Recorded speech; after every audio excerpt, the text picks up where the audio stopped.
खासी मांस झोल तरकारीटीर लुक और कलर देखि जानीपारुथिबे जे तरकारीटी केते स्वादिष्ट बनी।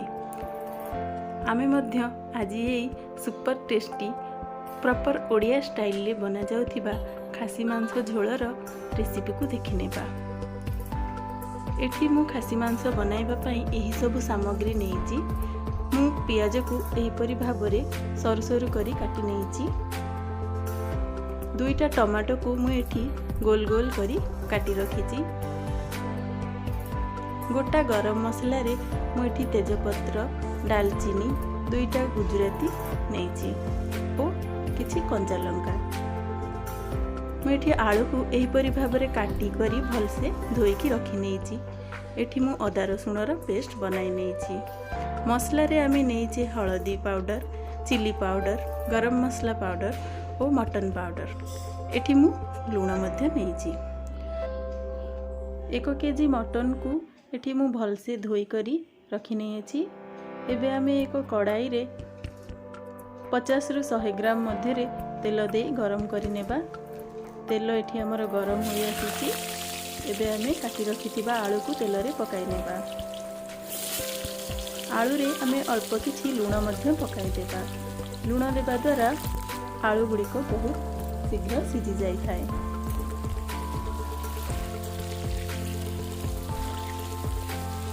आलू गुड़ी को एबे हमर होई आसिलानी।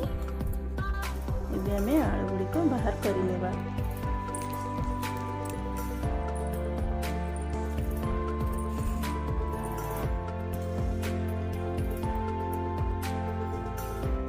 एबे रखिथिबा गोटा गरम मसला को तेल रे पकाई देबा।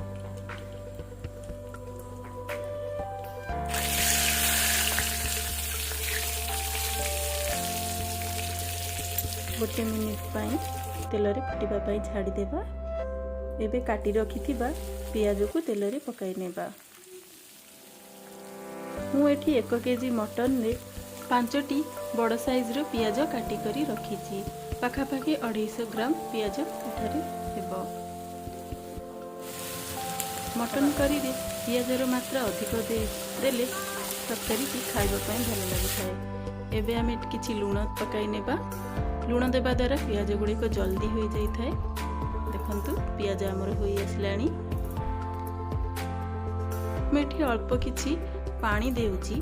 पानी पकाइबा द्वारा पियाज गुड़ी को अधिक जळी न थाए। एबे सही पियाज रे आमे चिली पाउडर और हल्दी पाउडर दे देबा। तेल रे चिली पाउडर और हल्दी पाउडर पकाइबा द्वारा तरकारीटीर कलर बहुत भल आसी थाए। मु एठी कोनोसी काश्मीरी लंका गुंडा किंबा चीनी यूज करी नाही। बिना काश्मीरी लंका गुंडा और चीनी यूज रे आम तरकारीर कलर किपरि भाबरे आसीबा आपण देखि नेबे। एठी मु दुईटा टमाटो को गोल गोल करी काटी रखिथिली ताकू मध्य पकाई दोची। टमाटो को एहीपरि रूपे काटिले टमाटोटी बहुत जल्दी सीझी जाई थाए। किछि कंचा लंका पकाई नेली। एबे आमे बाटी रखिथिबा अदा रसुण पेस्ट को मध्य पियाज रे पकाई देबा। पाखापाखि 5 मिनिट जाए एको कसिबा। मसला रे किछि लूण मध्य पकाई नेबा। मसला एबे हमर कसी होई गलानी।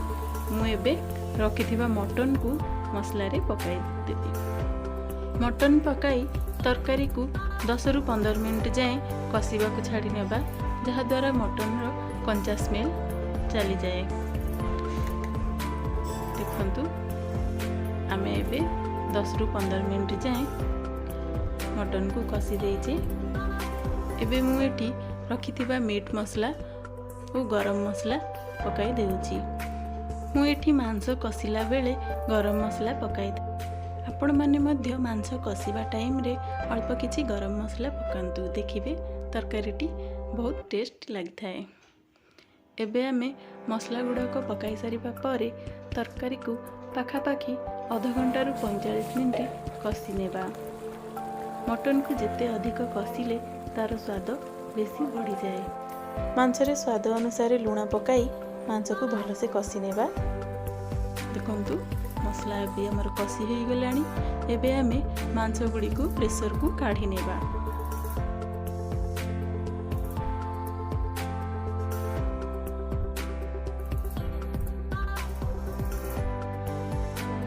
आवश्यकता अनुଯାयी एठी आमे पानी नेबा।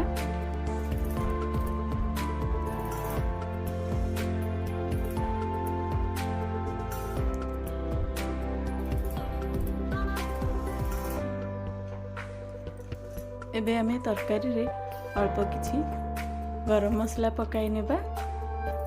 मु एठी अल्प गरम मसला और लूण पकाई नेछि।